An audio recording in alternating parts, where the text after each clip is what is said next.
សូមជម្រាបសួរពុកម៉ែបងប្អូនសូមស្វាគមន៍មកកាន់តម្រុយឆ្នោតខ្មែរប្រចាំថ្ងៃសម្រាប់ថ្ងៃទី1 ខែ 10 ឆ្នាំ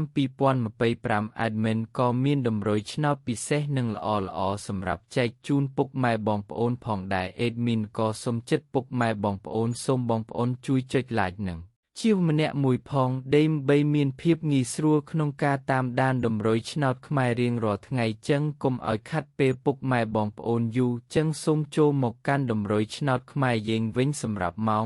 1:00 ម៉ោង 3:45 និងម៉ោង 6 ចឹងយើងចូលមកកាន់តម្រុយឆ្នោតខ្មែរយើងវិញនៅថ្ងៃនេះវិញសម្រាប់លេខតូចពីលេខយើងវិញ Admin មានលេខ92 76 69 44សម្រាប់លេខអូសខ្ទង់ Admin មានលេខ90អូសនិងលេខ40អូសផងដែរសម្រាប់លេខពិសេស3លេខយើងវិញ Admin ក៏មានលេខ320គុណនិងលេខ464គុណ